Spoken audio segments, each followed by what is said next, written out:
Bonjour et bienvenue dans La Petite Voix continue, un épisode pour prolonger la discussion avec mon dernier invité. Quitte à passer un moment avec des thérapeutes en les interrogeant sur leur parcours et leur métier, autant en profiter pour leur demander aussi des conseils pratiques pour vivre heureux et bien dans notre peau. Dans ce court échange, publié une semaine après l'entretien, j'interroge mon invité sur une problématique concrète par rapport au bien-être ou au développement personnel.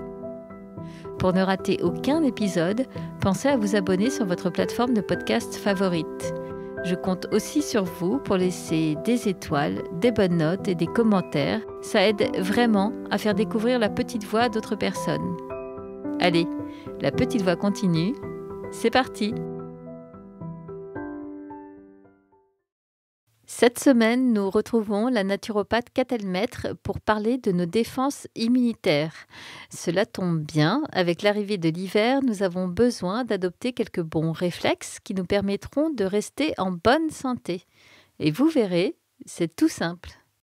Bonjour Catel, ravie de te retrouver. Bonjour Ardeline, pour moi aussi c'est un vrai plaisir.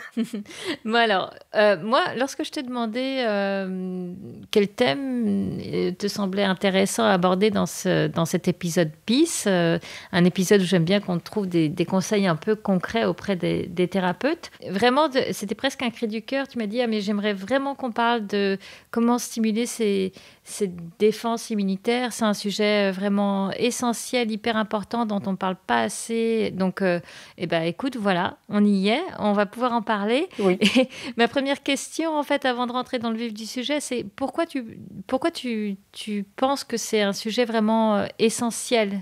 Parce que les défenses immunitaires, elles portent bien son nom, c'est la façon que l'on a de se défendre, parfois trop, parfois pas assez, par rapport à notre vie extérieure et puis aussi par rapport à nous-mêmes.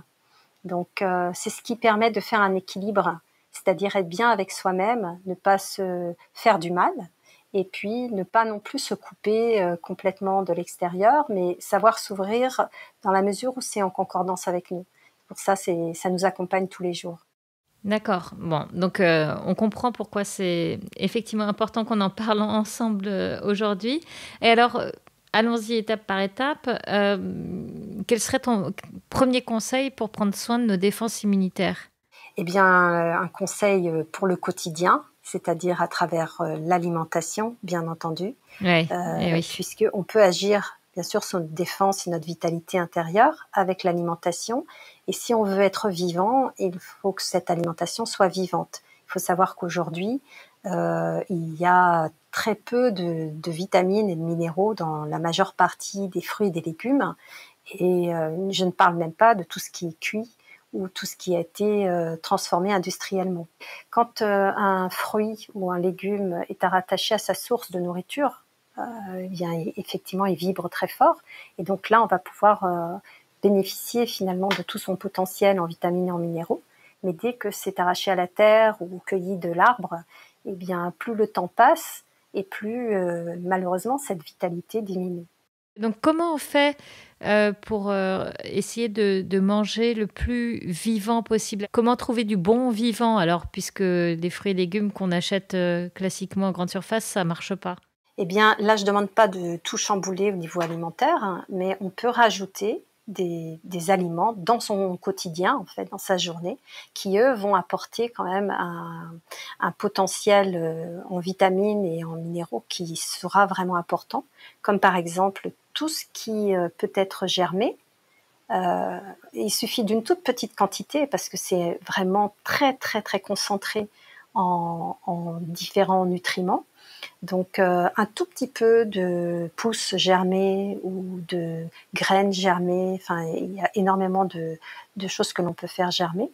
Ça va donner du vivant déjà, ça va apporter des enzymes au système digestif pour bien assimiler aussi tous les autres aliments qui, eux, ont perdu tout ça par la cuisson, par la transformation. Vous avez bien sûr tous les aliments lactofermentés.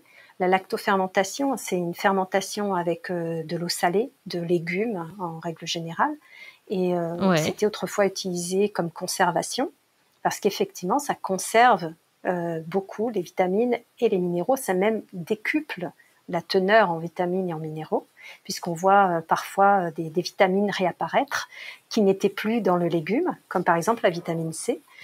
Donc, le fait de manger des aliments lactofermentés en toute petite quantité, là aussi, c'est pas une pleine assiette, c'est vraiment 2-3 cuillères à soupe pour accompagner le repas.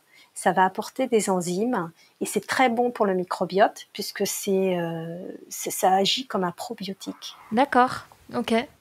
Donc voilà, il y a aussi tout ce qui est les graines oléagineuses. Souvent, les gens les mangent alors qu'elles sont dans des états de sommeil, c'est-à-dire quand on mange des amandes, des noisettes, juste comme ça, il y a dedans, si vous voulez, l'acide phytique qui est un agent qui va stopper l'activité enzymatique de la graine pour éviter qu'elle ne rancisse ou qu'elle ne pourrisse, qu'elle ne moisisse.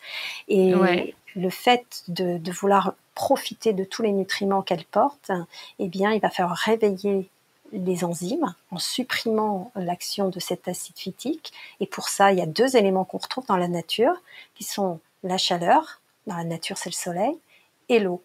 Donc, on peut faire tremper les graines pendant toute une nuit ou quelques heures, ou on peut les toaster très rapidement dans une poêle bien chaude, en remuant pour justement que ça ne touche que la superficie et pas le cœur. Donc ça, pour les fruits secs, c'est pareil. Les fruits secs, ce sont un concentré de sucre.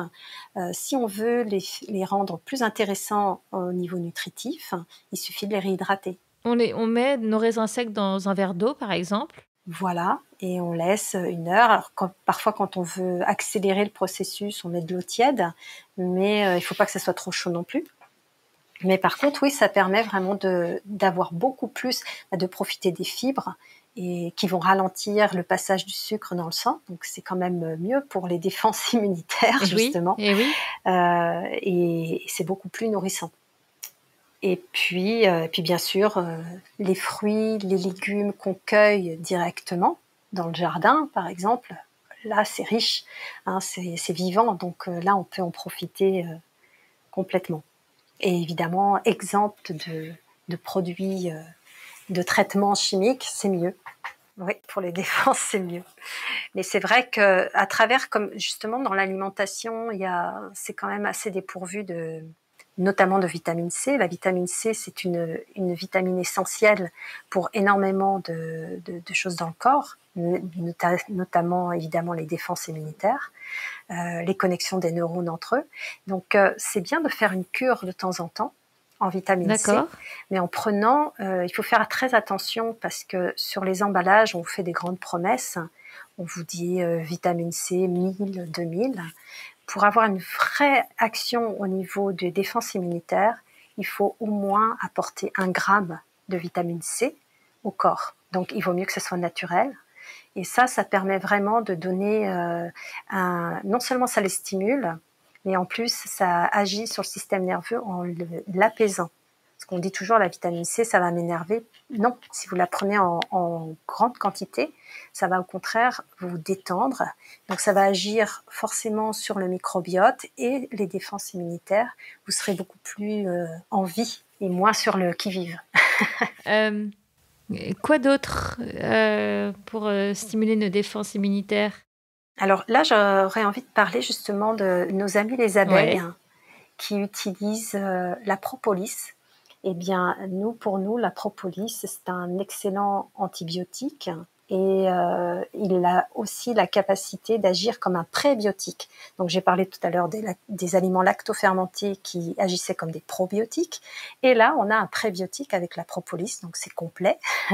Ça permet vraiment d'avoir cet équilibre au niveau du microbiote.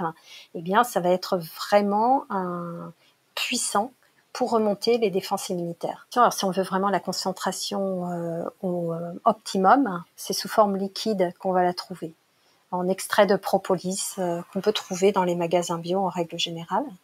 Et ça, c'est la meilleure forme pour agir directement sur les défenses immunitaires. Ensuite, toujours en vue justement d'avoir de bonnes défenses, pour avoir des bonnes défenses immunitaires, il faut avoir une bonne vitalité intérieure et donc un bon sommeil réparateur. Donc, petit conseil, exposez-vous 15 minutes à la lumière du soleil tous les matins c'est vraiment nécessaire, si on veut avoir un sommeil réparateur et profond, d'aller à la lumière du soleil, à la lumière du jour, le matin. Et malheureusement, il y a beaucoup de personnes aujourd'hui qui vivent à la lumière artificielle et qui passent de chez eux au bureau et du bureau à chez eux et qui loupent ça, ou alors qui vont se promener le soir, mais c'est trop tard. Et c'est pour ça d'ailleurs qu'on recommande aux personnes, toujours pour stimuler les défenses, de faire des cures de vitamine D, D3. Et les vitamines D, c'est pareil, il faut une quantité suffisante. En règle générale, on conseille entre 2000 et 4000 unités internationales par jour. Et on n'a pas évoqué les plantes. J'imagine qu'elles aussi peuvent nous aider pour renforcer notre système immunitaire. Il y a beaucoup de plantes qui peuvent aider. Alors évidemment, je ne peux pas toutes les citer, ça ne servira à rien. Je peux en citer une en prévention. Quand on sent qu'on est un peu fragile et qu'on arrive dans une période où il pourrait y avoir possibilité d'infection, on peut prendre de l'échinacée en prévention, échinacée pendant 15 jours. Par contre, si c'est une infection qui est déjà déclenchée et qui demande d'agir sur le système immunitaire en cours, on va plutôt utiliser par exemple une plante comme le sureau noir. Et c'est surtout les symptômes grippaux, les infections, les fièvres, le mal de gorge. Enfin bref, quand on n'est pas bien, c'est vraiment une plante extraordinaire. Super. Bon, écoute, Catel, merci beaucoup pour ces conseils très concrets qu'on peut mettre en application là dès maintenant pour préserver nos défenses immunitaires. Merci beaucoup, Catel. Je t'en prie, merci à toi, Herbeline. La Petite Voix, le podcast, c'est fini pour aujourd'hui. Si vous aimez La Petite Voix, alors dites-le moi avec des étoiles, des bonnes notes et des commentaires sur votre plateforme de podcast favorite. Parlez-en aussi autour de vous et pour ne rater aucun épisode, pensez à vous abonner sur votre appli de podcast ou sur les réseaux sociaux. Vous me trouverez sur Facebook, Instagram ou YouTube en cherchant simplement La Petite Voix, le podcast. Une dernière chose qui me tient vraiment à cœur, je serais ravie d'échanger avec vous sur vos impressions, de recevoir vos questions et vos suggestions sur les invités que vous aimeriez entendre. Alors surtout, n'hésitez pas à m'écrire. Merci beaucoup et à bientôt sur La Petite Voix.